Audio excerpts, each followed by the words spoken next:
Thank you for listening to the BJJ Brick Podcast. We'll be bringing you Brazilian Jiu-Jitsu and good times.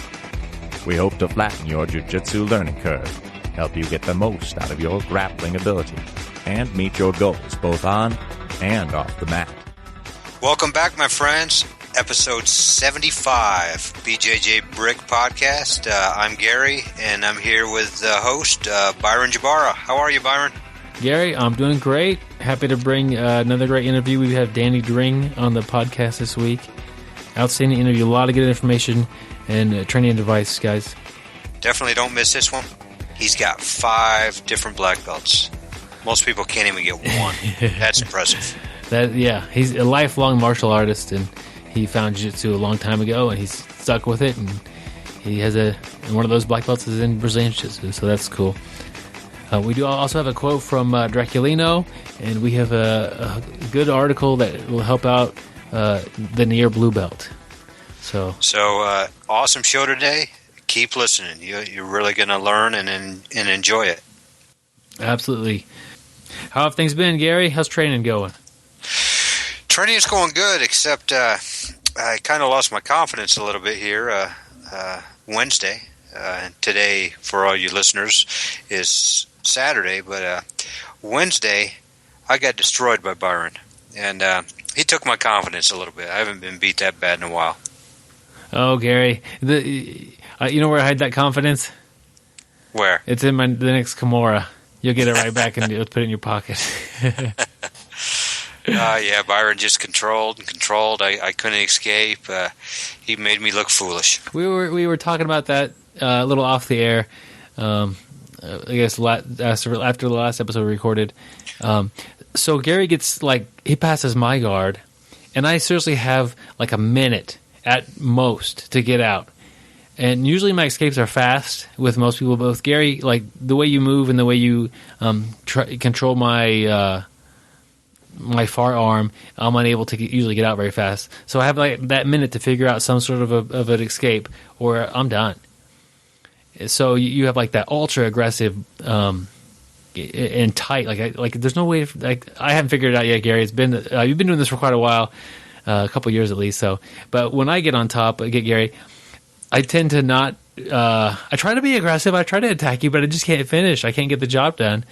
So it ends up me kind of just camping out a little bit longer than I should. But I'd trade you, man. If we could trade side controls, I'd give you a trade. Oh, I'll trade. I didn't even think once about it. I'll trade.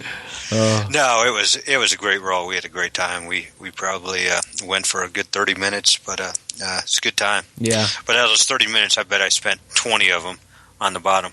Yeah, but not offensively on the bottom, trying to escape his side control. But if that would be reversed, you would have submitted me 20 times from the top. That's 21-minute segments. So I don't know. It's funny how much we train together and how different our games are. And we're polar opposites. Really. Yeah, it's you're that tight smashing guy, and I'm the loose guy who's just very offensive minded. Yep, man. I'll give you a switch if you can. Well, I'm going to have to stop. I let people pass my guard. Yes, he does. I really do. I almost don't even hold people in positions. But with Byron, I'm going to have to stop letting people pass my guard now, or at least try. I don't know if I can stop you. Yeah, that's how. Usually, one of us will just kind of let the other one sneak on by, and then. Well, the bad thing is we normally start in bad positions, or one of us will let the other person start in a good position. Yeah, there's always that thing about when I let you pass right off the bat, you don't attack as hard as if you actually pass, though. Yeah, it is true. It's kind of that first 2 minutes doesn't really count so much. Yeah, it's more seeing if we're good. It's funny because we don't say we're either going to roll hard or soft. It seems like we start off soft if somebody will pass and we're just rolling and nobody's headhunting or anything, and then all of a sudden it just slowly amps up. I elbow you in the head and suddenly it gets amped up a little bit. Actually, I think I hit you first this time. So I apologize in the middle of the roll. I'm that polite guy. Yes, you are. You are the polite guy. Unlike one of our other grappling buddies, who's in his, I don't know, mid-60s or so. You let him pass the guard, at least for me anyway, and I'll receive a punch to the belly in a few seconds usually. So but he's giggling and having a good time. Shaking you, he's shaking you. And yeah. But he's a lot of fun to train with, and he doesn't hit hard he's just playing. He's there to have a good time. He's there for good exercise and for the camaraderie, I think so. Yeah, and plus he opens a gym for us. So. Yeah, that's true. He's a very nice guy. Yeah, he's the most important guy ever. Yeah, well, he's got the key to the gym. That's true. So, Gary, let's do the quote of the week is from Jaculino, last week's interview. So if you missed that, it's basically painless to go back and listen to last week's interview. You have to go unless it's painless if you cut me out of it and you just listen to Draculino and Byron. But if I'm in there, there's going to be some. The process of going and finding the web page and all that stuff. Try to make it easy. Any more painful than like my voice is kind of nasally this week? It's about the same it was last week. So just because of the allergies and stuff, Gary.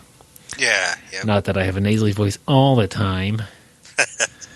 So anyway, here we go. Here's our quote last week from Draculino. One in Portuguese that I'm going to try to translate. I think you should do and act with other people the way you like to be, for them to act and treat you. I think that's the biggest thing in life in general, in martial arts and everything. I think respect and being polite and being humble, no matter with who you're dealing with, and in any situations, they're going to take you to bigger places in life. I would say that. Yeah, kind of so humble above everything. Being humble, treat somebody how they would like to be treated. That's it. In everything and everywhere you go, everything you do, you should do that. The world will be a better place. That's for sure. Yeah. That's cool, and you know what? Off the mat and on the mat, it's the same thing. You know, if you're going to roll with somebody a certain way, roll with them how you would like them to roll with you. Yes, sir, for sure, 100%. So that was Draculino presenting the quote: "Treat somebody else how you would like to be treated." You know what I like? What he really said is, it'll make the world a better place. He's not just talking about jiu-jitsu, and that is true. You think about if everybody really showed respect to everybody else in this world, to everybody they met, treated that person with compassion, treated them how they want to be treated. Man, everybody'd have a smile on their face. And as we all know, smiles are contagious. We'd all be in that much better of a mood all the time. Absolutely. That's just how you should handle yourself on or off the mat. You know, there's no benefit to going around being a jerk to everybody. Yeah. Well, we were talking about that off the air before we started here today about previous training partners, and one guy would always, kind of beat us up, and he was so much bigger and wouldn't even try. You'd be rolling with him, and he'd whistle and look like he wasn't even trying, and he'd submit you when he wanted to when we first started, and man, I just hated being treated like that. And we were talking about, I bet people quit and did not keep doing jiu-jitsu because they weren't treated with respect and courtesy. Yeah, it's hard. It's interesting to look back and to see, like, training with somebody who is really large, or some of those are fun memories, but like certain people, is not so fun. Like I remember getting just beat up by Jason Berger, just absolutely beat up, and I freaking loved it. I thought it was like, this is awesome. This guy is moving in ways I never even thought were possible, and it's effortless. But the way he treated me on and off the mat before and after it happened, I think it made a lot of difference as far as how I felt about the whole experience of getting beat up. Yeah. There's a way to do it. There's a way to do it. Be nice. You don't have to crank stuff. But I always just hated that person we were talking about would just start whistling. And he would just look like he wasn't even enjoying himself, like this was too easy and I wasn't even worth his time. And then he would tap me out. And I just remember, it's like, man, I can't wait till I can get to this day that I can pay this person back. Maybe that was a little secret motivation for you to keep training. It was. I'm stubborn. I'm stubborn like that. If you really beat me up, I'm just going to keep going. I'm going to try to train twice as hard as you and twice as much and try to get better. Yeah. So, you know, I think we're the same, Gary. Sometimes, maybe we're not, but sometimes when I'm rolling with somebody who's you know, within a year or two of experience, sometimes I roll very lightly and I let them do a lot of different things. Sometimes I don't. Sometimes I'll kind of submit them several times in the round, and I try to, after and before, like, show them a lot of respect and that I'm not trying to be a jerk about anything. I just have those memories of really thinking it was really cool to have somebody be that good and to get to train with them, and really. You know, as a white belt, you can't judge how good somebody is at jiu-jitsu because you're too far below that level typically when somebody who is good. You know, I remember trying to figure out how good somebody was. Well, like, okay, let's say you're white belt and the blue belt beats you up, like, easily. And then there's a purple belt that beats you up and beats the blue belt up easily. And then there's a brown or black belt that just handles the purple belt. Well, the black belt's going to handle you about the same as anybody else did. It's, you know, there's only so many seconds in a round or whatever. But, like, to see them match up and climb that ladder, that was really an impressive thing. But, yeah, that definitely is. I'm rambling off topic quite a bit here, Gary. No, that's really on topic there. But like you said, trying to figure out when you're a white belt, you know, who's really good or what. But what I used to always do when I was a white belt to find out if this person was better than me before we started, I always asked them what their street fighting record was, and that always helped me. That way, at least I was prepared going into it. What would be an impressive street fighting record? Well, you know, I've went with some guys who were like 85-0. Yeah. You know, and one guy had 84 knockouts, and you know, I've actually went with people in death matches who were, you know, 17-4. And that's another guy that's going to be kind of tough. 17-4 in death matches. Yeah, what's the correct answer if somebody invites you back to the hotel to watch some of their fight videos? Oh boy, that's an oldie but goodie one right there. The correct answer is no, thank you. Yeah, and on top of that, his top teeth were knocked out. There you go. Yeah, so, that was a wise move on your part, Gary, to avoid the whole situation. Yes, that actually really did happen. I can't believe you remembered that. And then I brought it up. It's only taken about a year and a half to bring that up on the podcast. That's awesome. That just made my day. Oh, that was funny. Anytime we're around Johnny, he's got to remind me of that one. Yep. Yeah. So you and John Castillo were the ones who would always get on me about that. Yeah. But I did say no. I did say no. You were, but it was fun. I mean, this was back in the day when like MMA was there was no local MMA scene at all, and like to even meet anybody who had done any. And he had some tapes of his MMA. It's like, oh, that sounds neat. Well, you're welcome to come back and see. He was rolling with us, and I was like, boy, I'm going against a real live MMA fighter. I thought this was the greatest thing in the world. And you know, we hadn't been training long, and you know, I wasn't any good, but I did okay. But I just remember we were probably 10 minutes into it, and he's dominating position, but he couldn't submit me, and I was pretty happy with that. And then all of a sudden his hamstring cramped up, and he had to quit. And I just remember like thinking to myself, man, I just beat an MMA fighter. Victory. Well, how'd you submit him? Well, he cramped up. And because then he did invite me back to his room to watch MMA videos. Yep, and massage out the cramps. I think maybe because of that little victory you celebrated, probably just in your head, you get some cramps in your calf sometimes. So maybe that's like a little payback. That's nasty. Yep. Yeah, payback. Well, that takes us back to our white belt days, man. Yeah. And while we're back in our white belt days, the article, GracieBaja.com, the almost blue belt mistake. Don't be in such a hurry. And how many times has your instructor told you that as you were coming up the ranks?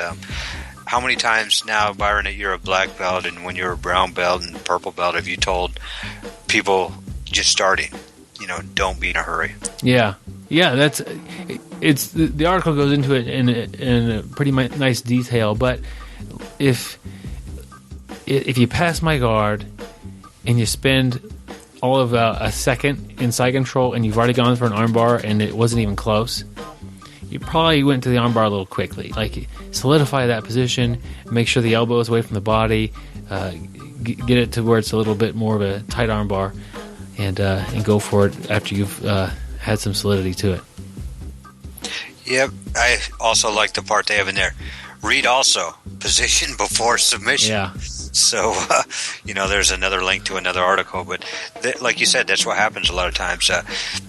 You're just so enamored with trying to get that submission that you forget the little basic things, controlling the hips, controlling, stabilizing yourself, hiding your feet or whatever you need to do as you get them out. And next thing you know, that guy explodes, because that's when the person's going to explode. They're going to use their best escapes right off the bat. And next thing you know, you spend all that time passing guard, and now you're on the bottom. Yeah, that is, typically you pass, they give you like a couple of good seconds of trying to escape, and then like the deep breath, and now they've realized they're in side control. You see that pretty much all levels, like the big fight, and then, okay, I'm stuck, now I got to deal with this. Yep. If you go during that fight part, that doesn't help you necessarily. Yeah. Wait for that to pass. And isn't it frustrating, like, when you do it, let's say you pass somebody's guard, and all of a sudden you get in a position, and you're get ready to go for that sub, and the guy bumps real hard, and next thing you know, you lose position, you roll over, and he's on top, and you're like, man, I just spent a ton of energy to get there. It's getting ready to go for a submission, and now I'm on the bottom. I get frustrated, like in the middle, when that does happen to me, in the middle of me getting swept, I'm like, why did I do that? Yeah. Slow down, Gary. So the proper thing would be to like get your submission as tight as you can possibly, set it up, start to go for it, and if he's going to escape, you either need to have a transition ready to go, or you need to be able to abandon that and maintain the dominant position. Would you say that is correct, Gary? Yeah, definitely, because if you want to have the dominant position, you are going to lose it sometimes. Sometimes people got very good escapes. They get their body tuned to a different angle where you can't get it. You definitely want to make sure that if you are going to lose that position, you're going to stay in a dominant position. You're going to stay on top. Yeah, it's a cool article. It's a common problem, I would say, especially with that. Like it says, it's that near blue belt. It's the moves. You're confident in your move, and you can do it. You just pass. You just get a little excited, and you try to pull that trigger on the move a little too fast, and it's not doing you any favors. And that is good, though. I mean, that's what jiu-jitsu is about. It's about submissions. You really want to be able to submit people.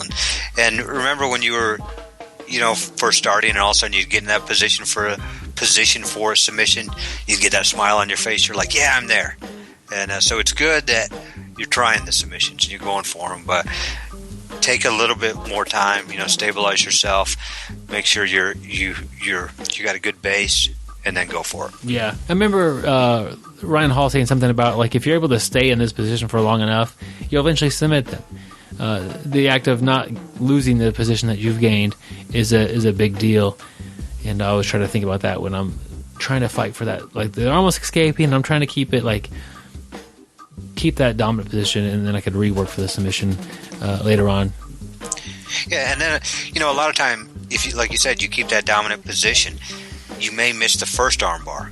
Then you miss that, but you're still in that position. You go for a Kimura, you miss that, the armbar comes back.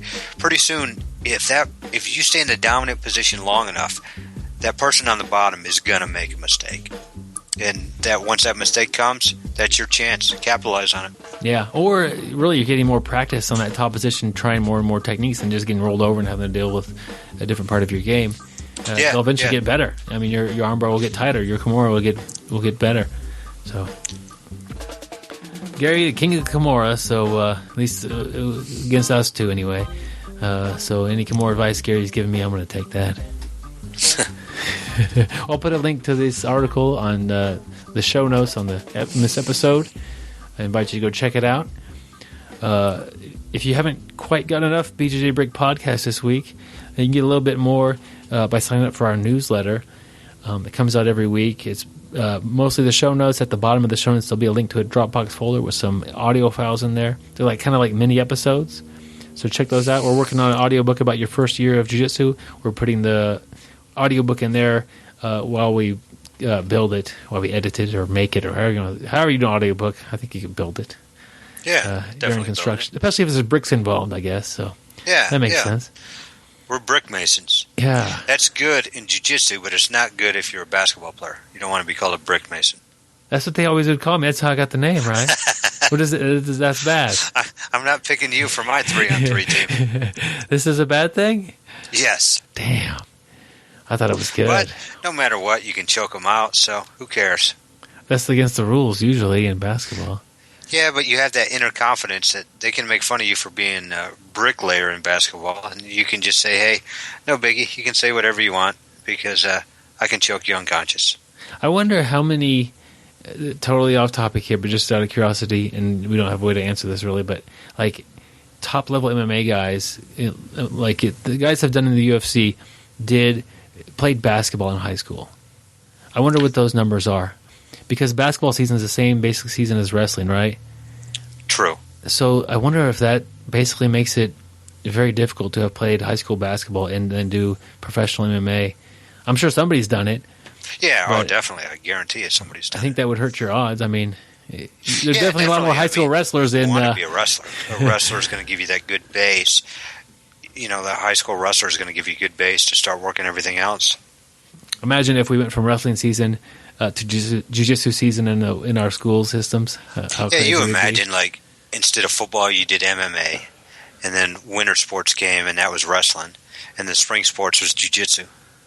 That'd be crazy. We'd have the toughest country in the world. Well, we do. We'd be even tougher than we are. That would be crazy. Maybe we'd be in a little better shape than we are now as a country. Yeah. That makes a little fun into it.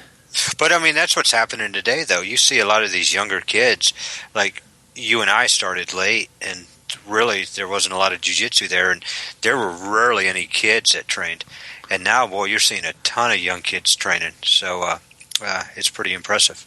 Yeah, I think it's just different than traditional martial arts in that the parents are able to see the results, some of these techniques actually in competition, not necessarily in jiu-jitsu. They can watch that as well. But like, you see it on TV. You see an armbar. You see a rear naked choke, and you see your kid going to learn that. And then they also get the benefits of the martial art aspect of it, the respect and the personal growth, the self-respect, confidence, and things like that. So a lot of things going for jiu-jitsu in the future, and any good kids program is helping build that community as well. Yeah, definitely. But Gary, we've meandered off topic like we typically do, as usual. And it's been fun. Let's head that way towards Danny Dring, and we'll get the interview rolling for you guys, my friends. He is the most interesting grappler in the world. After winning ADCC, Barbara Walters interviewed him, and she cried. He once got lost in the Amazon jungle. He had a flying armbar on an anaconda.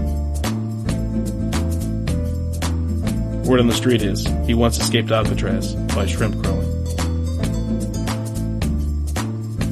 During The Ultimate Fighter, Dana White often calls him for a pep talk. I don't always listen to podcasts, but when I do, I prefer the BJJ Brick podcast. Stay sweaty, my friends.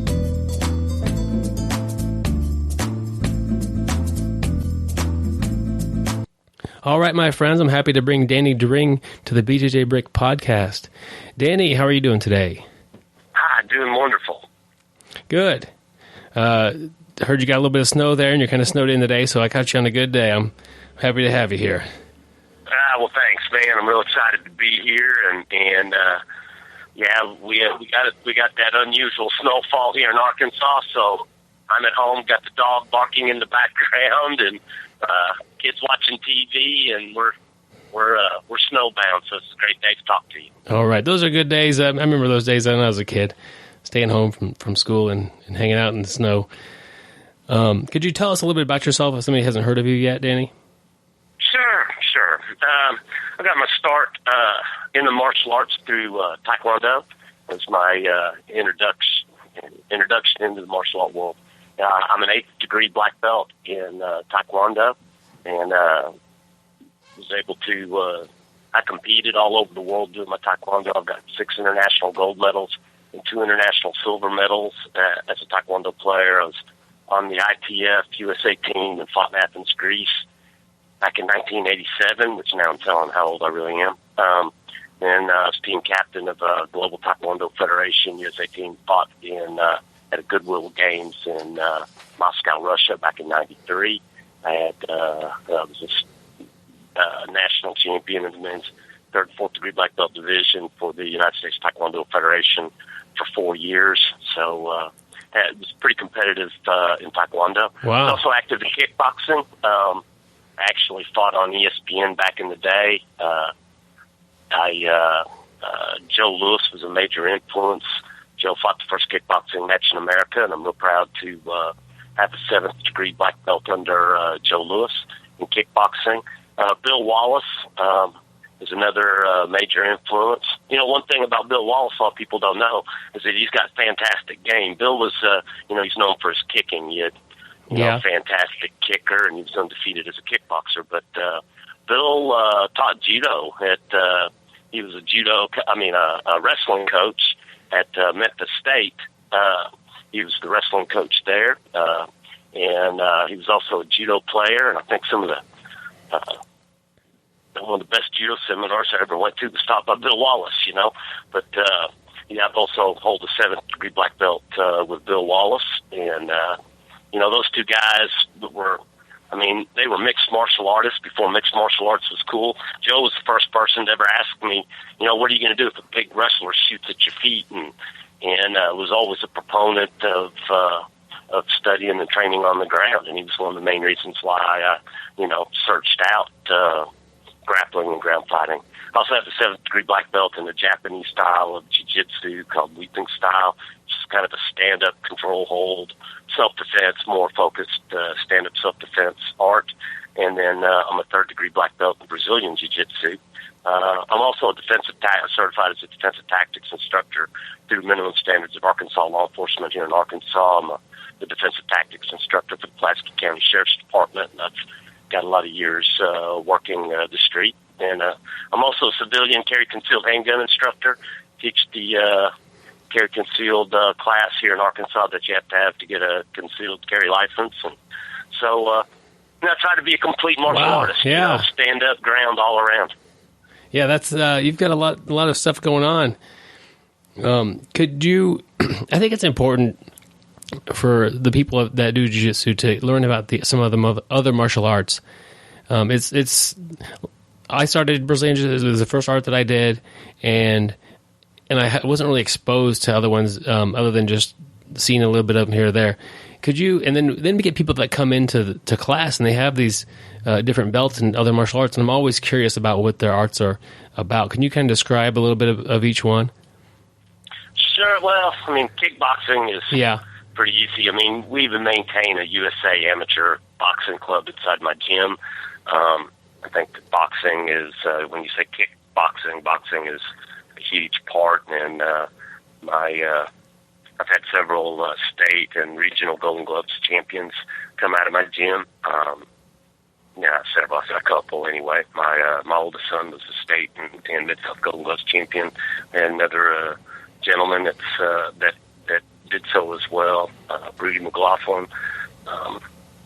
Talented little MMA fighter, but he's doing some boxing as well. So boxing is important. That's in kickboxing. Every year we go to the International Kickboxing Federation. We've been going there for about 11 years, and to the International Kickboxing Federation's World Amateur Championships. And for 11 years, I brought home world titles to Arkansas. So, and that they have different rules in kickboxing. There's American or full contact rules, which is above the belt kicks.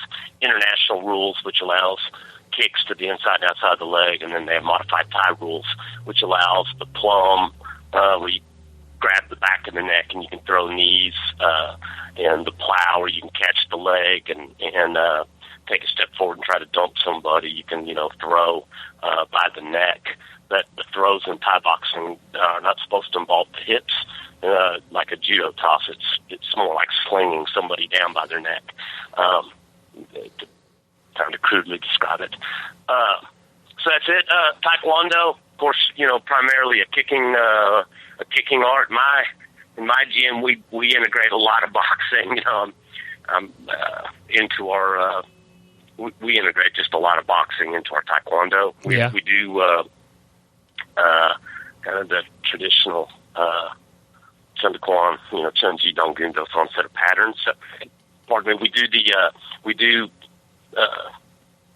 traditional forms, but then we're pretty non-traditional in that we use a lot of kickboxing methodology with our training. I mean, I have my kids jumping rope, doing a lot of conditioning drills. We have them hitting focus mitts and kicking Thai pads. So our flavor or our style of Taekwondo may not look like everybody else's. Of course, you have Olympic style Taekwondo, and I had dabbled in that back in the day. Was a state gold medal winner for the USTU and played that a little bit, but I wasn't as fond of Olympic Taekwondo personally because it's a very highly stylized game, and I didn't think it translated over real well if you don't understand what's going on. You're not punching to the face, and it becomes a very highly stylized game. And of course, some people like that. I mean, judo, for example, has become highly stylized for Olympic sport, and it doesn't always translate over. Of course, you have somebody like a Ronda Rousey that can, certainly she's crossed the barrier from judo to MMA, but, she's also having to cross-train a lot of other stuff to be able to maintain. I mean, judo's her base, but, there's no doubt she's cross-training and doing a lot of other stuff. The Japanese jiu-jitsu that we do is more, it's a lot what I train my law enforcement officers for their stand-up control holds. A lot of self-defense type stuff involved. And then, when it goes to the ground, then it's more the BJJ, and I think any day, and nowadays, you just have to be so open-minded. I mean, I've been to Sambo seminars and cross-trained with Sambo guys. I've cross-trained with wrestlers and cross-trained with judo. I've always been very eclectic. I was cross-training before cross-training was cool, and I was a multi-art martial artist long before I was a mixed martial artist. So I think it's good. Bruce Lee a long time ago said it was out fighting, in-fighting, trapping, grappling, and on the mat. And from a self-defense point of view, you don't know what kind of fight you're going to be. You don't know what kind of fight you're going to be in. If I knew what kind of fight I was going to be in before I got there, I'd have a couple of my buddies from the sheriff's department there to make sure there wasn't a fight. If you're duck hunting in the swamps of Arkansas, grappling's probably not a good idea. You're going to drown. When you're out in the snow and you're bundled up like a snowman, just all bundled up and can barely move, it sure is hard to punch and kick, but knowing how to do some gi chokes or knowing how to grapple may be exactly what you need. So, environment dictates what you need to know, and I think it's important to be well-rounded, and I've just been blessed that to be able to be a mat rat my whole life. So while everybody else was out working a job, my job was to work out, and I would spend several hours a day doing, various disciplines that I'm involved in, and I think, conditioning is a base. It's kind of like hardware and software programming. Your hardware is your body, and so flexibility, strength, cardiovascular conditioning, those things are important, whether you're, throwing punches or you're slapping a omoplata on somebody. You got to be able to, you got to be able to breathe, you got to be able to move, and so developing strength and flexibility. Of course, it needs to be sport specific. There are some differences between, some of the things you're looking for, but that's where, if you look at the guys doing MMA, they're able to grapple and they're able to strike, and so they're having to, bridge the gap with their training between several different arts, and I think that's exciting. I've watched in my lifetime, watched martial arts become very mainstream. Now you can turn on the TV at any point in time, and there's you can find a fight on TV, see a cage fight, and people are a lot more educated about the ground. There was a time when, when I first started putting on MMA shows, nobody knew what it was on the ground. Crowd would be, roaring at the guys to get back up because they just didn't understand the ground game. Now you've got people that are, casual fans that, they understand fundamental positioning on the ground. And, now when guys hit the ground, they're yelling out names of submissions when before, it used to be nobody knew what that was. Yeah.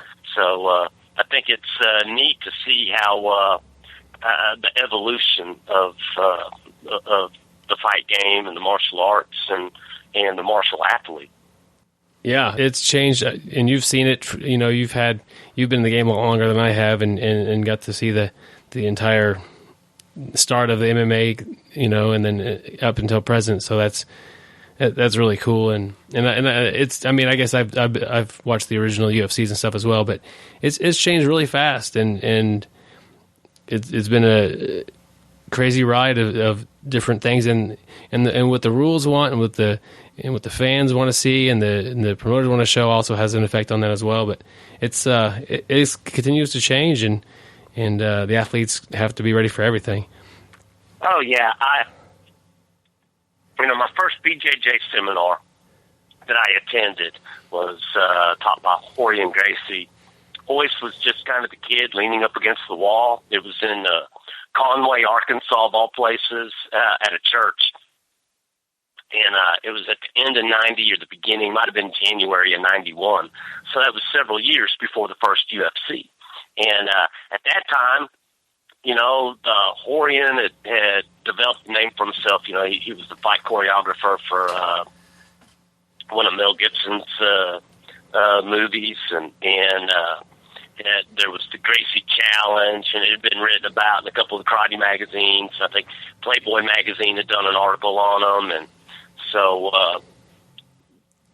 the original Gracie Challenge stuff, and I remember going to this seminar. Just had what I thought a little bit of knowledge on the ground, and what I thought and what I discovered was I really didn't know anything on the ground, and it was really neat, but. Back then, especially living in Arkansas, man, was it tough to get any training in Brazilian Jiu-Jitsu. And so it was a seminar here, seminar there, flying to California to work out with some people. I mean, it was really tough to get training in Jiu-Jitsu. And now, I mean, the level of the game and the technical efficacy of the game has just exploded. So, not only watching, MMA grow, but, man, I mean, what Brazilian Jiu-Jitsu has done in America in a relatively, short period of time is absolutely crazy. I mean, when I was going and coming up through the ranks, there weren't any Jiu-Jitsu tournaments in America. I mean, the first Brazilian Jiu-Jitsu tournament I ever saw put on, I was too busy running the tournaments, and putting them on. Now, you can compete in a BJJ tournament every weekend if you're willing to travel a little bit. They're everywhere, and there's lots of legitimate, organizations,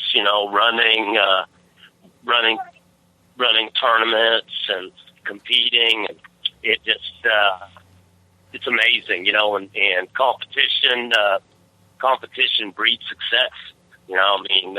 Technique shown is a technique known, and now, back in the day, the VHS tape, it wasn't as immediate. Now, man, somebody innovates something slick, it's on YouTube, it's on Facebook, it's on YouTube, and everybody and their dog is studying it and looking at it and figuring out ways to counter it, and man, it is just exploding. Jiu-Jitsu never ends. I mean, it's growing and it's innovating, and it's really exciting. I mean, the guys coming up now have such a huge advantage than the people of my era, because there's just so many more high ranks. I remember flying to California to see another blue belt and go, wow, this is great. Yeah. And now, they're a dime a dozen.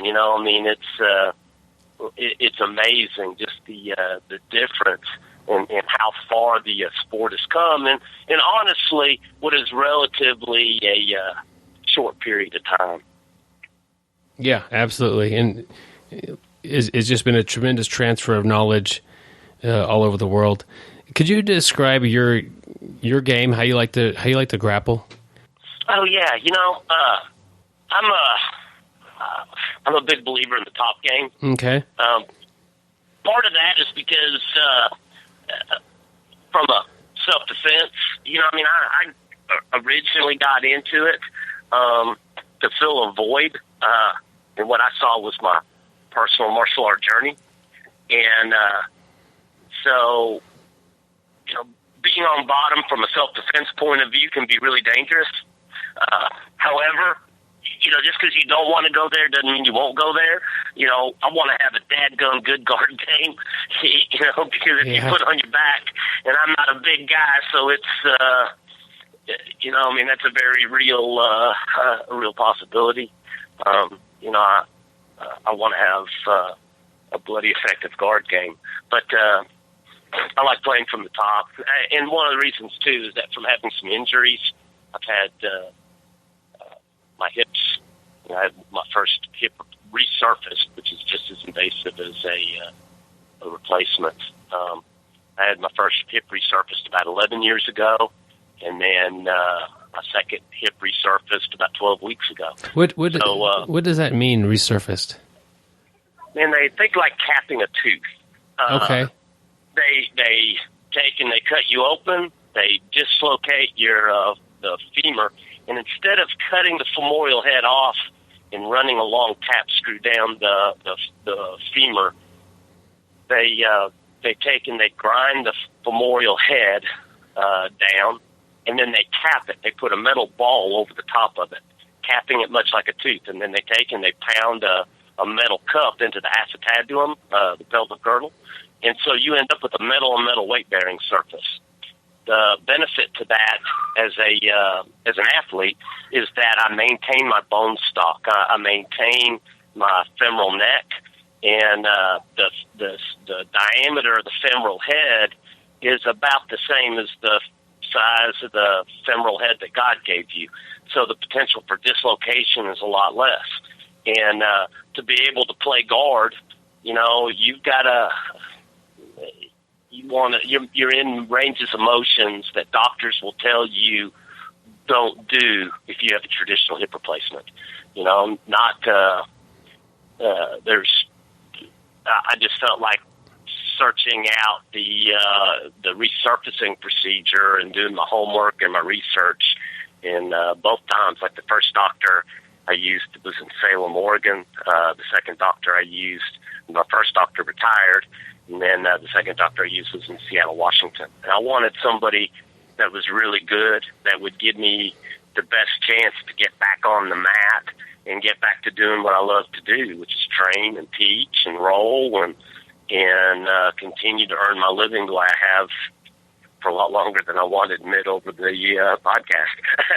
I'm getting old. But I'm just as passionate and having just as good a time, and I want to be able to stay on the mat and keep rolling. So I really felt like the resurfacing would do that, because as you strengthen your hips back up and tighten those muscles down, the potential for dislocation is greatly reduced, and allow you to, play guard and put people in your guard, which is really putting a lot of pressure on your hips. I mean, it's no surprise that the top, a lot of the top jiu-jitsu guys also have the best hips. Flexibility and range of motion and ability to move. I mean, let's face it, one of the first things you're trying to do with the new guys, teach him how to move his hips. Yeah, I'm always reminded of the Happy Gilmore movie, It's All in Your Hips, when he's telling him that. And that's jiu-jitsu. It's all in your hips. It's where your weight is. It's where your biggest muscles are. Oh, yeah, it's where your center is. And, if you can get your hips moving, then the rest of the body will follow, So that anytime you have an injury to your hips, it's crazy. And it's funny how many BJJ guys around the country and literally around the world have contacted me when they heard that I'd had my hip done and was still playing. I mean, I got to go to, I competed in the International Masters and Seniors down in Rio a couple of years ago, and I laugh. I tell people, I was the only old white guy on the mat with an artificial hip. And, but to me, it was just kind of a victory to even be out there competing. And I've had guys, there's a guy named Ron Dupuis that in Windsor, Ontario. He's a Jean-Jacques Machado affiliate, black belt up there, runs a school. Remember having, we conversed, talked on the phone, sent a lot of emails back and forth because, it was about, hey, he was going to have his hit done, and man, I don't want to give up jiu-jitsu. What am I going to do? Talking about, the format. I even wrote a book dealing with injury called Stay in the Fight, a martial athlete's guide to preventing and overcoming injury. And a lot of it has to do with, giving yourself a blueprint for success, thinking about how to deal with the fact that you've been injured, the mental attitude that you have to have, how to find a doctor that's athletic in nature. I mean, not all doctors are created equal. Not all doctors deal with athletes, want somebody that's kind of got that mindset of helping me get back to doing what I'm going to do as fast as possible. And so it was helping, it's been neat to have guys call me. I've had people call me from Japan, from Okinawa, from, Canada. I had a guy contact me one time from Australia, going, hey, I hear you had your hip done. Man, I'm looking at having to have my hip done. What can I expect? What are you able to do? And, a lot of times, too, is telling people, look, you got to relax. You got to give yourself a chance to don't do too much too fast, but just slowly and consistently. And at my age, I don't feel like I did 20, 30 years ago, but I do know that I will heal, and I'm fastidious about my nutrition, about my hydration, about my rest. It's slowly but surely being consistent with what you do, and it's being disciplined. I don't miss. I'm doing something for myself every day. I don't miss. But you also have to know when.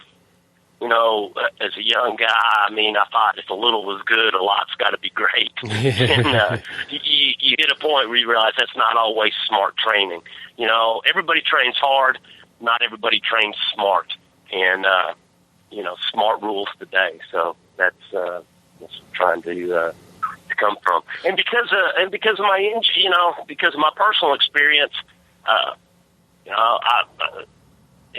but also because of my age, I kind of have a little more of an old school approach. I'm not real big in inverting and upside down guard, and I think I try to avoid techniques that put a lot of undue stress on my neck. As you get older, you get more brittle, and things that you can pull off in your late teens and early 20s, and you're not going to do in your mid 30s or your early 40s or your early 50s. There's just some games that are age dependent, and so now I try to focus on things that I know will allow me to continue to play.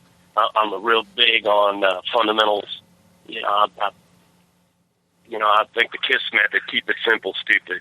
Having really, really strong positional fundamentals, having really, really understanding the grip game. Learning how to slow guys down that move like a squirrel on crack. I got some young guys that are on the mat that purple belts, brown belts, that when they get to moving, and I can still move fast, but I can't move as fast or as long as they can. So trying to slow that game down and control, get them controlled, and that's having a strong understanding of basics, strong understanding of fundamentals, strong understanding of grip and positioning. That becomes important. When to play tight, when to play loose, and so that's to me that is a lot where I focus my time and energy. And it's never ending. You're constantly learning. You got to keep up. I go to Brazil. I've been blessed to go. I got my black belt in Brazilian Jiu-Jitsu back in 2001. My coach is a gentleman by the name of Tony Emanuel, and he was here in the United States. I actually trained Tony as his coach for MMA, and he holds rank with me in the Japanese Jiu-Jitsu, but I was certainly his student when it came to the grappling and ground. And I was actually presented at that time. Tony wasn't high enough rank to present the black belt, so my black belt was presented to me by Andre Pedernera. Tony was my coach, so I was at Andre's gym in Rio. Spent a couple of weeks down there training every day with him. Got my black belt, and I've since been back to Brazil several times. I just think that's really neat. Matter of fact, we did. I took a group of guys every other year. We're taking a group of people to Brazil to do a training camp with my coach in Maceió, which is up in the northeast of Brazil. And we took about a half a dozen guys down there last August. Was the last time I was down there, and trained on the mat and rolled with the guys and ate all you can eat. Went to all you can eat places. And, got to go to a beach and just did for people that want to experience the Brazilian Jiu-Jitsu lifestyle and from the Brazilian point of view. I just think that's great, and it's good to keep up with what they're innovating in Brazil, and just like we're innovating here in the United States too. I mean, our jiu-jitsu has progressed by leaps and bounds, and we got a lot of top Brazilians now here in the States, and we're rapidly rapidly catching up just because we got kids. My children have grown up doing BJJ.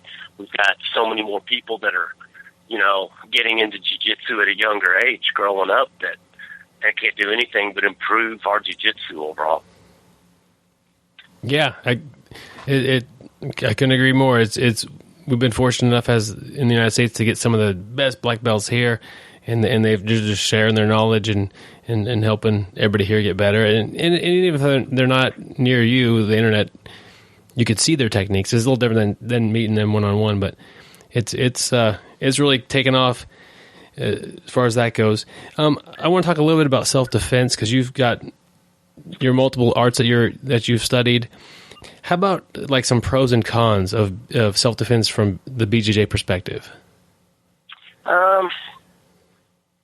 You don't have to be involved in Brazilian Jiu-Jitsu very long before you see the self-defense Jiu-Jitsu versus sport Jiu-Jitsu debate, rearing its ugly head. And my deal is that sport develops attributes, but people that get heavily involved, 50-50 guard, you're not going to see a lot of that in a real street fight. There's just going to be some things that don't necessarily lend itself over. But I think fundamentals are obviously going to help. Jiu-jitsu changes when you start punching. And when you watch an MMA fight and you start seeing high level. There's been some high level Mundial winners, high level black belts that have been beaten by guys whose Brazilian Jiu-Jitsu was not near as good, but they had a hell of a right hand. So being able to control space, control distancing, and kind of understanding what the differences are between striking and grappling. So, being well-rounded, I think I've always wanted to be kind of a complete martial artist. I've never gotten into martial arts necessarily to be a particular stylist. And I've, just kind of had a love affair with the martial arts my whole life. I was a small, skinny kid that wanted to be able to keep my lunch money. I just wanted to be able to defend myself. And so, as I got into it, I didn't get into martial arts to win trophies at a point karate tournament or to kickbox or to do a lot of the things that I ended up doing through the martial arts. I just wanted to be able to defend myself. And working with law enforcement, I've worked with military people, both standing and on the ground, with law enforcement, standing and on the ground, and I've done personally done bodyguard work. I've done law enforcement work. I've did have a concert security company.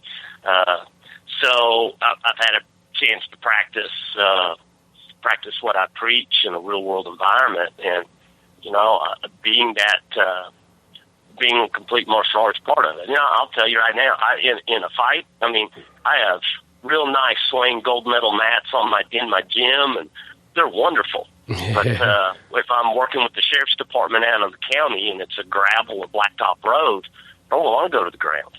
My knees, even if you win, you can lose, Yeah. If your knees and your elbows or the back of your hands are bleeding and you got somebody that, normal people don't mess with you. It's guys that are drunk on drugs are not wired right in the head. And people who are drunk on drugs are not wired right in the head are the same people that are at risk for, hep, A, B, and C, HIV, they could be carrying bloodborne pathogens, so you win the fight and you die. I think you lose. I would prefer people to keep their bodily fluids in them. Now, just because I don't want to go to the ground in a street fight doesn't mean I don't want to be damn good on the ground if the fight goes there. And I can tell you from working the street, even though I've already said I don't want to go to the ground, I can tell you I've been on the ground with people who were trying to hurt me. And so I was really, really glad that I had good fundamentals of jiu-jitsu, when the fight went there.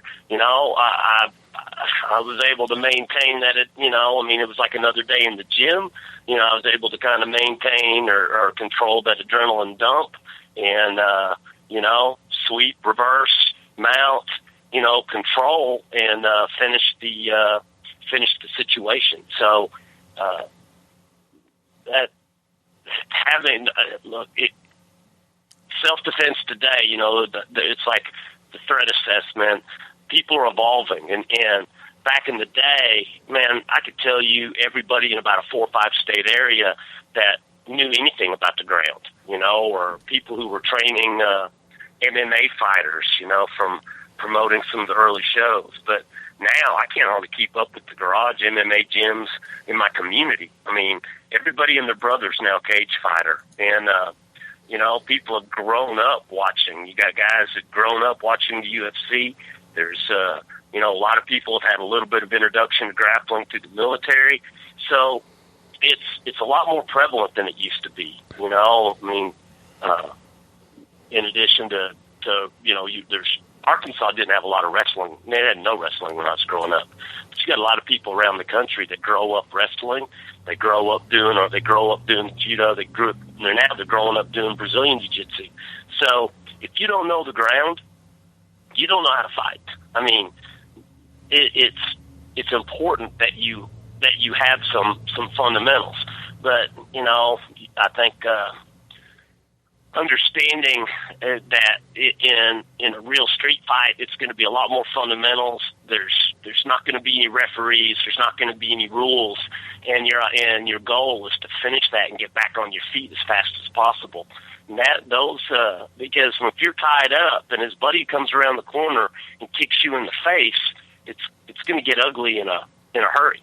And I know just on Facebook the other day, I had somebody pull up a video and show me some guy was, playing basketball and got into it with somebody else. And, you almost hate to see, I personally, and it sparked some of the self-defense versus sport debate. But a couple of things that stuck out in my mind. Number one is that the people there were, they actually untangled. He tried to slap a triangle on, and they undid his legs. But they weren't dropping a knee in his face, and it wasn't like the other guy's buddies were trying to beat that guy down. Yeah. But they were preventing the guy on the ground from doing what he knew to do. And just think, that was over a basketball game. Just think if that had been in a bar and somebody had a beer bottle and decided to stop this guy from doing what he knew how to do because he'd had a couple of drinks in him and smashed his face. Anytime you hook up, it can go volatile. And you never know when the other guy's got a knife or a gun, or if his buddy's got a knife or a gun. Things can go downhill really, really rapidly. And so, being able to finish somebody just as fast as possible when it goes when it goes ugly, because not everybody's going to back off and let it be a fair fight, you know. And to me, in my mind, when I'm in the street, the only fair fight is the one I win. You know, if you ain't cheating, you ain't trying. And, you know, I'll pepper spray you, beat you with a baton, and run you over with my truck before I mount you and armbar you. You know what I mean? That's from a self-defense point of view. I mean, that's a different mentality, and there's I think you have to have that a little bit of a different mentality. You know, I mean, of course, when I'm training law enforcement, there's constraints. You know, and you have to realize legally, you know, it's not just enough to be able to defend yourself physically. You also have to be able to defend yourself legally as to why you did what you did. And I've done expert witness testimony in use of force cases. And, you know, if somebody bumps into you and you, you know, put them in a crucifix and break their neck, that may not be, you know, that's an not appropriate cool. response to the threat, you know. So, and you know, there's no law that says when you choke somebody out that they got to wake up.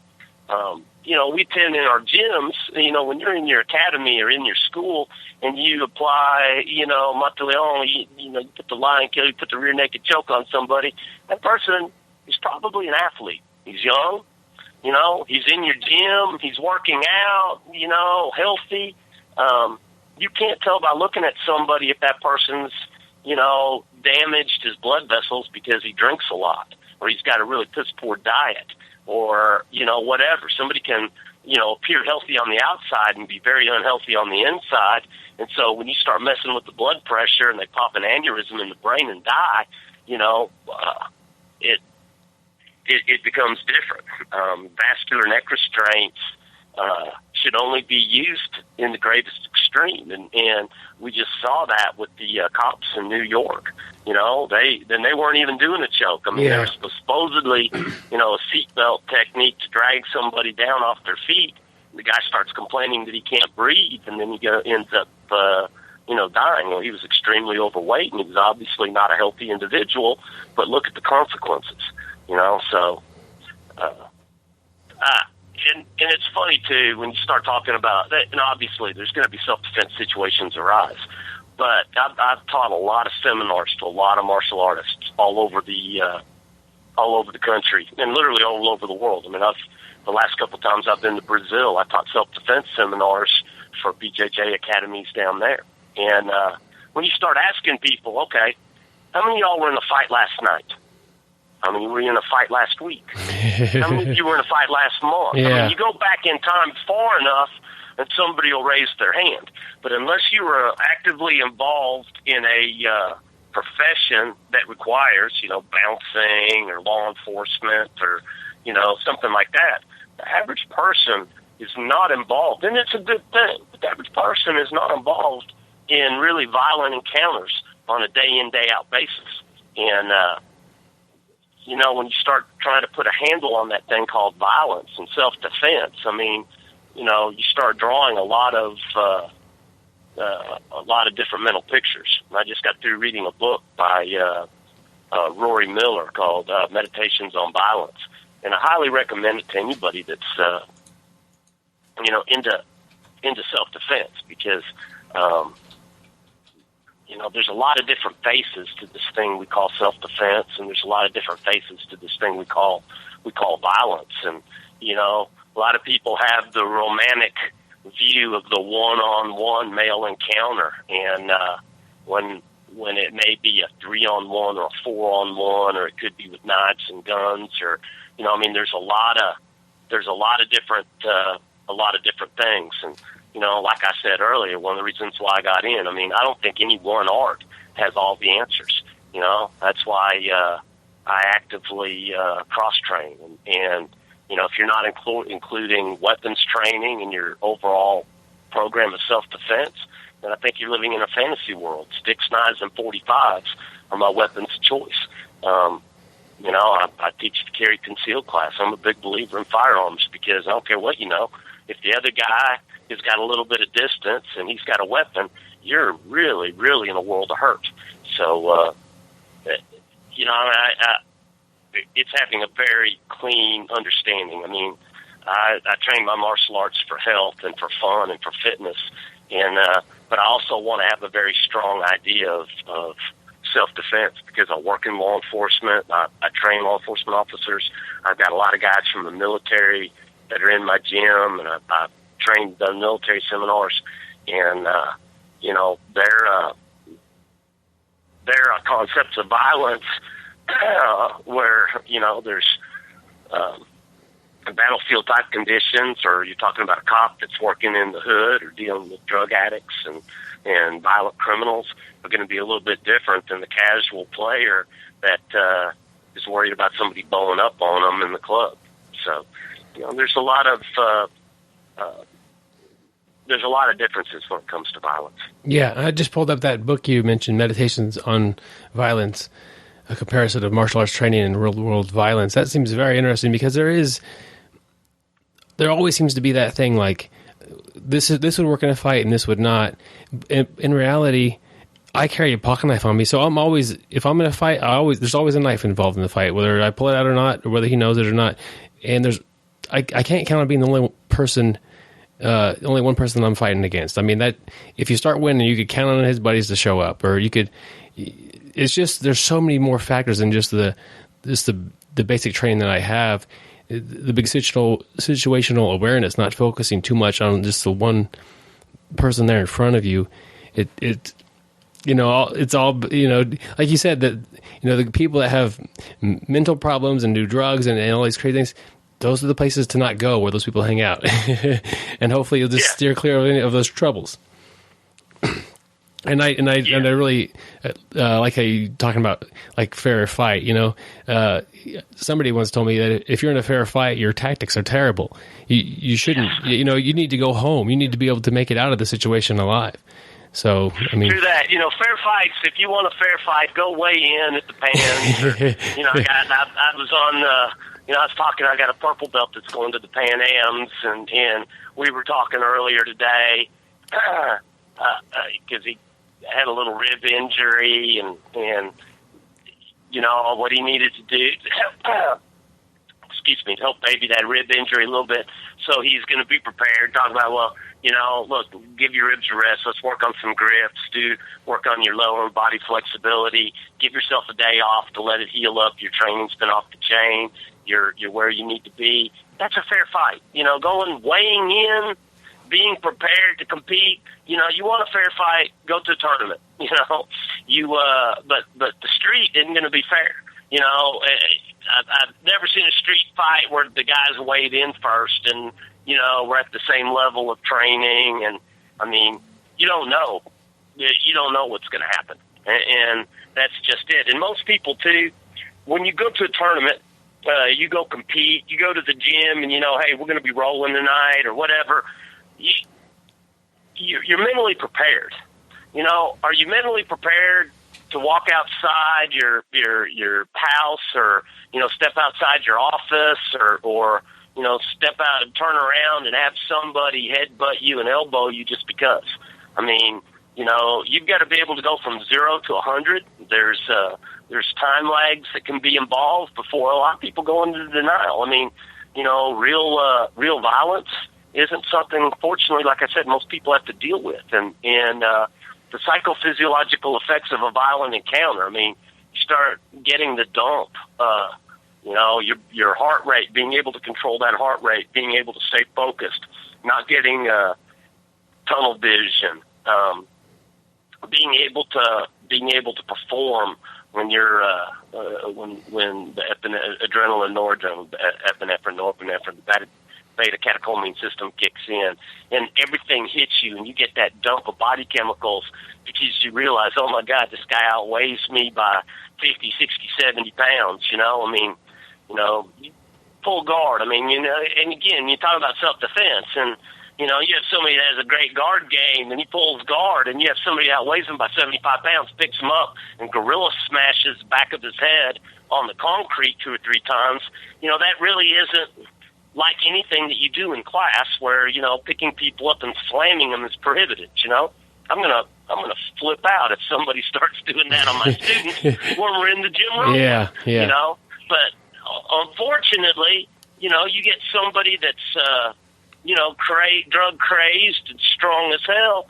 I mean, that may be exactly, if he finds himself in the guard, that may be exactly what he wants to do, is pick you up and power slam you.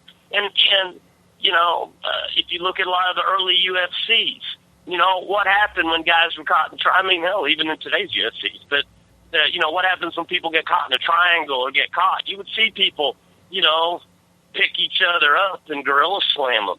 And sometimes the devastating effect, and that's on mats, when you put it on asphalt or concrete or gravel, those same kind of slams can be absolutely brutal, So it's all food for thought, and I mean, there was a guy back in the day by the name of Bart Vale, was one of the guys. I mean, he was doing shoot fighting in Japan in the 80s, back before anybody knew anything that was going on. I had the pleasure of I actually emceed a fight between him and Dan Severn back in the day. I thought it was really cool because here are, two of the grandfathers, godfathers of MMA, Dan Severn and the Beast and Bart Vale. But anyway, I was at this Bart Vale seminar, and he said, in a fight, technique is like a seatbelt. It helps, but it still hurts. And kind of seatbelt in a car wreck. I mean, if you have your seatbelt on, it could save your life, but the car wreck's still going to hurt you. And I thought, man, what an appropriate. I've thought about that several times over the years, and technique in a real street fight is kind of like that. I mean, you can come out ahead and you can win, the guy is still going to hurt. So I thought that was interesting, and obviously, what you're looking for out of your martial art program, I think if you're a trained athlete and you're quick and you're in shape, and your sport jiu-jitsu can help you out in a fight. But it depends on the metrics. I mean, it's just such a large animal to talk about that sport jiu-jitsu isn't self-defense, and but then again, how often are you involved in a self-defense situation? I hear these guys, they're holy rollers about self-defense, and I'm like, okay, so when was the last time you actually did any of the shit you're talking about? I mean, I know that, fortunately for us, it's not something that we roll up on all the time unless you're in a handful of very specific professions or you're really a bad dude. There's, it's interesting. So, but I do feel like, obviously, I started training jiu-jitsu initially, not to go compete in the Masters and Seniors or, not to go win trophies, but to fill a gap in my personal self-defense training. And that's, man, what am I going to do if somebody football tackles me on the ground and wants to gorilla smash my head off the concrete? What the hell would I do? Yeah. And now I have answers for that. And, the sporting aspects came later. I mean, I've had students go to Abu Dhabi, the World Submission Wrestling Championships. I've had guys that competed in the Pans, the Mundials, have literally competed all over the world, and that's great. I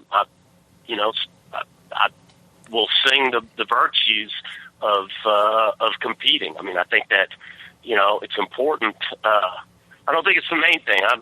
I'm just as happy to train people that aren't interested in competing as I am the competitors, Yeah.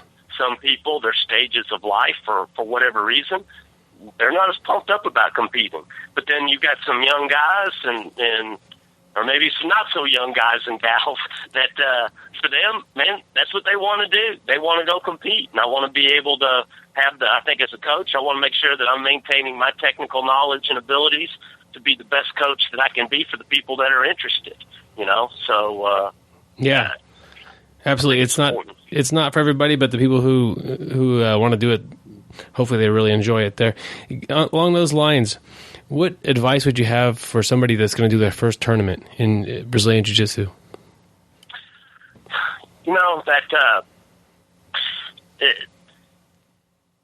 I think it's really important to have fun.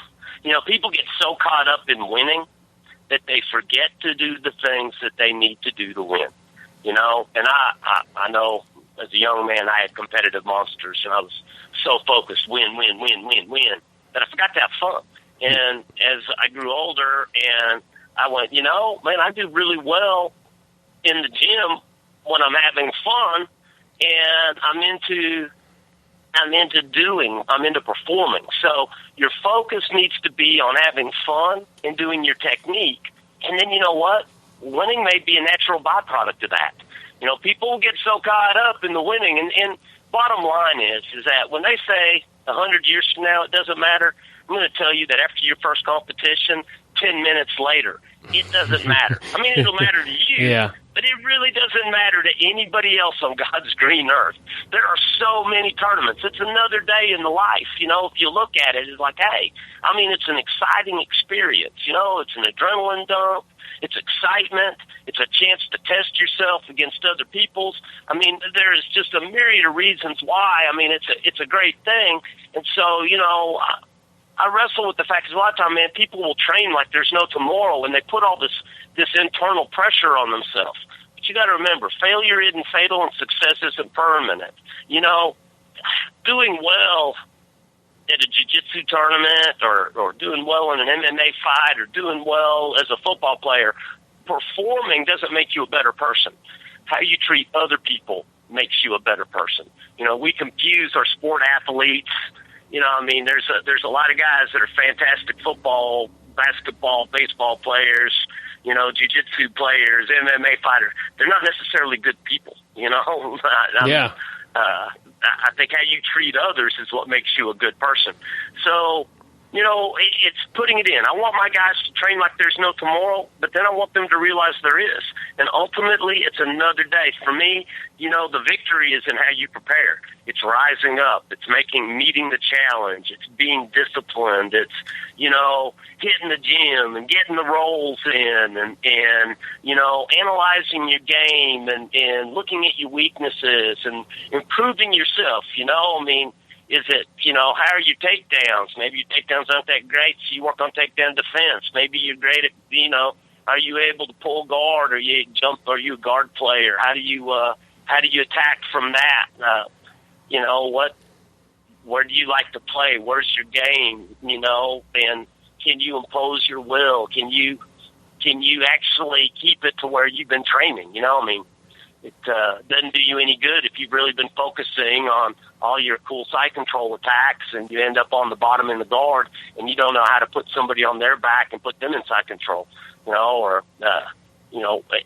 there's so many things that the competition will teach you about yourself, about where you need to improve, and so I want people to focus on the process and not the result. Man, you are one injury away from being a player to a fan. You can get so caught up in the winning and losing that you forget to enjoy the process. Man, it's supposed to be fun. Have a good time. How many times have you been at a tournament and you hear people waiting for their division to be called, and they go, "Man, I just want it to be over with." Yeah. And I think to myself, man, what a horrible. That just means they're wired up. They're nervous. They hate the feeling of anticipation, and they're done. I hate it when I hear people say that, because I'm like, dude, you're competitive. Hopefully you'll be blessed and you'll get to compete for years. But the chances and the odds are good that you won't. So enjoy the process, man. Get into being around other people who love what you love. Get into checking out the matches, see what's going on, what's winning. Revel in that time of your life where you are a competitive athlete and you're able to be out there with other people, other like-minded people. Don't hurry up and want that to be over. Man, life, it's not a race to the end. Life is short, and so, to be able to enjoy that, I think is just so much better. And let's face it, we all perform better when we're having fun. We all do. So that's my biggest advice right there. Relax, enjoy it. Be competitive. Hell, nobody wants to lose. You show me a good loser, and I'll show you a loser. Nobody want to lose. But you gotta be able to be philosophical enough about it to realize, man, nobody. If you show me somebody who wins them all, and I'll show you somebody that picked their matches way too well. You got to challenge yourself. Well, that's really good advice. Have a good time at your tournament there, and take it for what it's worth. The whole experience, not just the few minutes that the match is. Enjoy the entire experience of competing. You've done jiu-jitsu for so long. I'm very curious to know what you were like as a blue belt, because it was like a different. I think blue belts today are different than they were when I was a blue belt. But like, what was it like, and what were you like as a blue belt? Man, it was fundamental. I'm running a school as a blue belt. I was teaching jiu-jitsu as a white belt because that was the only way I could practice it, was to show somebody something. I mean, how you supposed to perform? And one of the biggest things is I actually had my coach come and live with me. I mean, I had Brazilians that, I sponsored and brought in and had to stay in my house. And so we were able to train a lot. And it was funny, too, because when there's language barriers, and I didn't know I didn't learn stuff by name. I was do this, people putting your hand where it was supposed to be put. And a lot of it was with rolling. And, I think it's difficult when you come up in an academy where there's the only other high rank in the gym is the coach. And then, there wasn't the spread. I mean, when you've got, and that's one of the things I point out when we go to Brazil, when I take these guys to Brazil, is like there'll be 10, 15 black belts on the mat or more. And then you've got browns and purples and blue. I mean, you got a whole spread of ranks, and you got different body types. Little guys jiu-jitsu is different than big guy jiu-jitsu. I mean, somebody that's got long arms and legs versus somebody's that, longer torso, shorter arms or legs, people that are heavy. Your size is going to dictate your personal game, your flexibility, and your strength. All your physical attributes are going to help shape your personal game. And I love that concept of game. I mean, I think sometimes there's almost too much to jiu-jitsu. And you don't have to be good at everything to be good at jiu-jitsu. What you need to do is to learn how to understand yourself and your own body as it relates to you. Now, I like to use the analogy of a buffet. I mean, you go to a buffet and there's all kinds of meats and there's all kinds of vegetables and there's all kinds of starches and desserts. And you go and, after you've been to the buffet several times, you may have sampled everything, but you go, man, well, I really like that roasted rotisserie chicken over here. And these are the veggies I like. And, man, this is going to be the starch that I like, or I've learned, man, I can't eat that because it puts weight on me, and, I'm going to bypass. You pick and choose. Well, the techniques in jiu-jitsu kind of like that buffet. Now, it takes you a while. What are the the macro, what are the proteins and the carbs? What are your fundamentals? So, positioning, and what are the side dishes, and, how do you detail off of that? You have to learn how to develop your game for your particular body type. I'm reminded of what you said. I didn't have a knowledge of that. I didn't have a knowledge of that as a blue belt. Okay. Those are concepts that I think I've created from being in Brazilian Jiu-Jitsu for a long time. But the original guys teaching BJJ were fresh from Brazil. They didn't always have good English language skills. They didn't always communicate, or some things were a lot more quiet because they didn't have the words. And sometimes the training was pretty random. You would learn a really cool technique from, you'd warm up, you'd learn a really cool technique from the back, and then you rolled. And it's like, then I was put on my back and I worked out of the guard, and I never got to even try the cool technique from the back. And I'm like, and then you don't remember. Maybe it was hard to remember because all you could think of was, wow, I was being squished, or man, I spent all my time in dude's guard, or I spent all my time on the bottom, and I never got to work that particular technique. And then the next time you came to class, it was a different cool technique from a totally different position. And it took a while to see the forest from the trees. And, being able to go, okay, what is the glue that binds? Well, movement. I mean, I define jiu-jitsu with movement because I can't teach strength. I can teach you how to make your strength stronger, but you might have a guy in there that can bench 350 or 400 pounds, and you got a girl in class that she could lift weights and do steroids the rest of her life, and she's never going to bench 400 pounds. But you can both get them hipping out in a shrimp. I can teach you how to bridge. That's a movement. Yeah. But I may not be able to teach you to squat 500 pounds. Yeah. So I believe that movement is really important. And I think one of the biggest differences is that because we've got so many more years of jiu-jitsu here in America, that people define the game of jiu-jitsu way, way different. Now it's not taught. It's a random assortment of techniques. Now you have games and the level of teaching, because the level of communication, even the guys, like the first time Hobson Moro was in my home, he didn't speak English.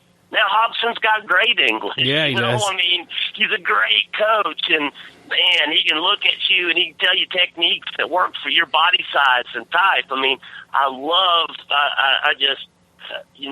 just such a huge fan, and proud to call them my friends. I just love Hobson to death. But the first time I trained with him, he was just demonstrating techniques, because he didn't speak English. Well, fast forward a whole bunch of years later, he's got great English, and he can communicate very well philosophy and technique and strategy. But a lot of that was difficult for the early guys, and just because of the language barrier. Yeah. You didn't always get that. So I think the overview of the game has really changed. The ability for people to go to tournaments. And there were no tournaments when I was a blue belt. Just didn't. That aspect wasn't there for me, and I think that competition is important in people's overall development, and so I think the blue belt of today is so far advanced. I know that in my skills, my deal now is to be the best coach I can be. So I know that my skills as a coach have improved just my experience in jiu-jitsu, the years that I've been training, the students that I've produced. I mean, if I'm continuing to grow as a martial artist, which, i.e. as a coach, then the people I produce ought to be better today than they were 10 years ago. That's, and I like to believe that that's true. I look at, I look at what's happening, and I look at the abilities of the guys and the affiliates and the people that are training with me and involved with me. And man, I'm so impressed. With what's coming, down the pipe. And it's not just with my team, but it's with teams all across America, because I think that holds true. Experience is the single greatest predictor of success on the job. And you've just got so many more guys with so much more experience, and everybody's getting better, and it's just exciting. Right now is an exciting time for people to be getting into Brazilian Jiu-Jitsu. There's just so much, it's funny, I saw a thing on the internet the other day, and there's some grizzled old geezer, in my day there were two guards, open and closed. And I was like, oh, kind of hit me where I live. I was like, man, so scary. The guard games and the technicality of what we do. Things have just, exploded, and it's really cool to have been able to watch that development and to help introduce people to it. I think it's really cool. Yeah. I remember back to the analogy you made during the beginning of the interview. You have hardware and software. The hardware is your body and the software is what you're going to learn about it. And then, thinking about, your hardware may not be able to do certain things that certain softwares. You might not be able to run the new Windows, whatever the new Windows is. You need to learn what fits you. And it sounds like somewhere along the line, you learned that Like they're teaching jiu-jitsu techniques, but they didn't all work for you. But then you learned what works for you, and that what fits your hardware, and that's what you're able to do, and that's what you're teaching now. You're able to tailor that to the student. You're able to and communicate that well to your students as a coach. Yeah, and that's exactly it. I'm glad you're able to glean that, because we're all going to as you get older, you have to reinvent yourself as a martial artist. So if you have an analogy, if you got a framework for development, and it's, I don't want to worry about, oh man, you thicken up as you get older. Yeah, you get more brittle as you get older, and I mean nobody staves off Father Time forever. I mean, I think it was UFC 4. I got to go to a seminar taught by Helson Gracie, and Elio was there, and actually got on the mat and put me in a submission. Got down and I got choked by Elio Gracie. How cool is that? Yeah. I mean, I was facing a seminar with 50 other people, but to me, shit, I'll never forget that. I'm like, oh man, that was so cool. But his game at his age wasn't what a 22-year-old guy's game is going to be. I mean, and to stay with it. I mean, people are going to go, oh, hey, that stupid flexibility I had in my knees, or that, rubber guard is, I'm not a fan of rubber guard. I think that's a really good way of blowing out your knee as you get older. Now, if you're 17, 18, 19, 20, 21, 22, man, fantastic. And then, depending on your flexibility and movement. But, dude, I mean, you're putting a lot of pressure on your joint at extreme angles, and that's a really good way of, and that knee's not going to be so flexible once you rip the ACL. I mean, yeah. And who knows? I mean, it could be that day you just weren't hydrated enough. Yeah. Popped ended up rupturing some cartilage or tearing something because you weren't quite hydrated enough, and now that may never be a go back to. That may not be the game that you need to play anymore. Yeah. Things that you can do in your 20s, you may not be able to do in your 30s. And things you can do in your 30s, you may not be able to do in your 40s. But the fundamentals of jiu-jitsu aren't going to change. Grips, position, certain fundamentals, and then it's up to you to be able to figure out how am I going to keep playing this game? Yeah. What can I do? And that framework for development, I think, becomes really important in it. And again, hardware and software, health. Health is a big part of jiu-jitsu. The jiu-jitsu lifestyle should be a healthy lifestyle. I mean, if you're out running around doing wrong all night and you're not going to be performing as well on the mats the next day, I mean, there may be a certain time in your life where you can get away with that for a little bit, but it will catch up to you. Yeah. And, so learning health and fitness and wellness and, man, just having fun, getting out there and playing and enjoying jiu-jitsu is just so important, and that's what's going to keep you playing. Yeah. I'm reminded, you're talking about these doing certain techniques that you won't be able to do 10 years later. I'm 35. I'm starting to feel like I'm not healing as fast, and I'm starting to feel like I'm not going to be able to do this technique in 5 or 10 years. So I don't even know.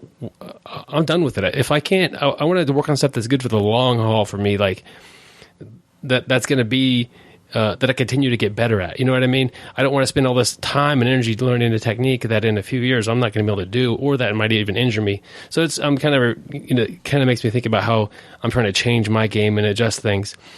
Just real interesting thoughts coming from you, Danny. It's really cool to hear those things. How can somebody keep up with you and website, or follow you on Facebook? How can people follow you? Yeah, livingdefense.com is my school website, and then there's a contact page there for me. Danny Dring LDMA on Facebook, or Living Defense Martial Arts on Facebook are all good ways. I'm going to be in Terry Dowland's martial arts symposium in Manchester, New Hampshire, and I'll be up there teaching along with just a ton of other fantastic martial artists. I always enjoy going up to the Northeast and teaching up there, and fortunate, blessed to go around and kind of share my love of the martial arts, different schools and academies around the country. And I try to post up where I'm going to be at or where I'm going on Facebook. So that's it. And then if anybody's ever had an injury, that my book, Stay in the Fight, is available on Amazon. Okay. You can go to Amazon, just type Danny Dring in, or go to Black Belt magazine. It's published by Black Belt magazine, so they have it. But, injury is real. You play long enough, and whether it's a separated rib or a knee injury, a shoulder injury, it doesn't necessarily mean that you're done, but you have to be smart. And I tell people, look, older athletes have to be smarter athletes, spending a little more time warming up. I've seen guys that their idea of warming up was grabbing somebody and rolling. And then, all it takes is one popped rib or, one slipped disc or one back injury, and they're like, whoa, and I'm like, hey, there's a reason why good exercise physiology incorporates a warm-up. You need to take care of yourself so you can do this. I hope to be on the mats for years to come, but I know I got to be smart, and about how I do it. And there's lots of good information out there, and on training smart, and that's the thing. For the people that are just getting going in Brazilian Jiu-Jitsu, man, I've been doing this a long time, and I want to keep doing it for a long time. And train smart. Everybody can train hard. Not everybody trains smart, and the winners, the champions, and the ones that enjoy a lifetime of doing Jiu-Jitsu train smart. So anyway, there's good food for thought in that book, and man, I'd encourage people to reach out there and grab it. That's awesome. Well said about training smart there. Cool. Well, listen, if your travels ever bring you through Arkansas, man, you got a place to come roll. All right. And, thank you. Please stop by, and if I can ever be of assistance to you and any of your endeavors, keep me in mind. All right. Thank you. I appreciate that, Danny. All right, bro. Yep. You have a good day. You too now. Take care. Bye-bye. Bye-bye. I want to thank Danny Dring for the interview. Really a lot of good information, especially getting over some of your injuries. We're all going to have those bumps and bruises and things.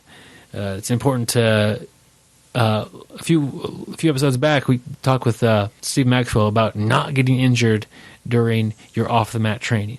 But we're all going to get the bumps and bruises and little injuries during training. Those are pretty much hard to avoid. It's a contact sport. You just don't want to get a serious injury. But, Danny's got some great advice to help you get through those and get you back on the road to doing what you want to do. So and that's a big key. We need to stay healthy. We all want to get better. We all want to have fun. So staying healthy is the key. Decreasing our injuries, decreasing the chances. Best advice we can get. Yep. Gary, the gi patch little pile that I have here is getting shorter. So that's good. Well, that's good. And if you're wanting the gi patch, that means people are wearing the gi patches. They're representing. I hope so. Representing the brick. Yep. I hope so. If you would like a BJJ Brick gi patch, the easiest way to get one is to write a review on iTunes or on Stitcher.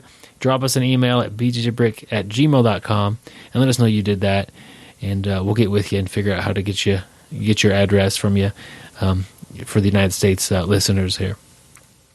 Just going to send it out free, there's not an easy way to charge you $2 or $3 for a gi patch and mail it over the internet or whatever. I don't know how to fax a dang gi patch either, so that's out. You can fax a picture of it, but I don't think that would work because then you'd have to cut it out and the paper would rip.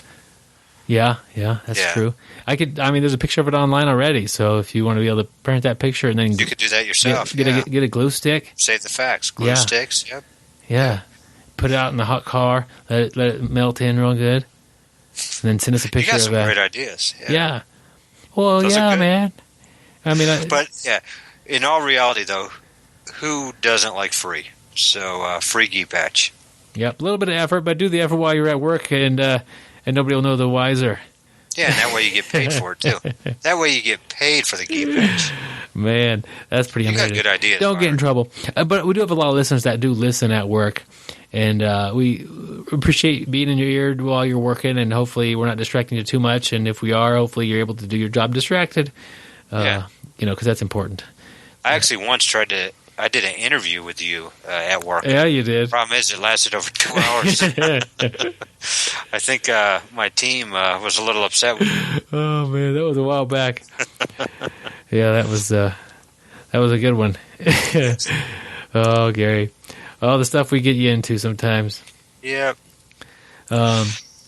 Like we mentioned earlier in the episode, if you want a little bit more of the BJJ Brick podcast, we have a newsletter that has links to some short episodes. You can sign up for the newsletter at bjbrick.com or on the Facebook page. So you can buy and like the Facebook page if you haven't. We also have a Twitter, Instagram, Pinterest, LinkedIn. I think I have a LinkedIn. Whatever else you might find us on, we might be there. And, or we might not. YouTube. We got a YouTube thing. That's been up for a while. Remember that I got that that video. Grilled cheese. Check out the grilled cheese video. The grilled cheese video. Yeah, that where you talk about I show how. Yeah, that's was a good fail. video. Yeah, man, you got a grilled cheese video and a Thai curry speech. Yep. And we need to get you your own show on the Food Channel. I guess I'm one step closer. Yep. Secret, fighting foods. That's going to be the name of the show. All I need to do is sign the contract that they haven't sent me yet, and then it'll happen, guys. Oh, don't worry. It'll be in the mail tomorrow. Gary. It may be a fake one that I'm going to do as a joke, but it's going to be there. Do it during work, buddy. That way you'll not waste your personal time. Get paid for it. What should somebody do if they're in town, if they're in Wichita, Kansas? They need to send us a message because we would love to roll with you. We'd love to learn from you, have fun, and jiu-jitsu hospitality. We'd love to train with you and meet you. Yep. If you're traveling through, hit us up, bjjbrick@gmail.com or on the Facebook page. We'll try to get our schedules to mesh up and get some quality mat time with our listeners. We love that. Yeah, and we promise we won't invite you to the hotel room to watch MMA videos. And my feelings won't be hurt when you recognize me from the gi patch because the guy has a large nose. I'll just smile and agree. Yep, that's me. Yeah, that's me right there. Thank you. What else we got, Gary? We got another great episode coming in next week. We'll get that up for you guys, hopefully, on a Monday. Yeah, so definitely tune in next week. Well, you don't even have to remember to tune in if you sign up for our newsletter or sign up for our, what's it called? And just the newsletter's good, yeah. Yeah, the newsletter. That'll do it. We'll call it a mail in a brick, I guess. Mail in a brick, yeah. It's not cheap, but it's worth it. But this is free, I guess, so it's free. If you don't like it, we'll give you your money back. Man, that's a good, who wouldn't take that? 100% money back guarantee. Yep. Double it. We'll even let you keep the patch. Yep, double it. Double your money back guarantee. Yep. With the newsletter that's free. So, can't beat that, my friends. That's confidence. Yep, we'll catch you next week. We thank you for listening. Yep, and stay sweaty, my friends. Stay sweaty. Thank you for listening. I hope you find the time today to roll. After all, the best way to get better at Brazilian Jiu-Jitsu is to do Brazilian Jiu-Jitsu.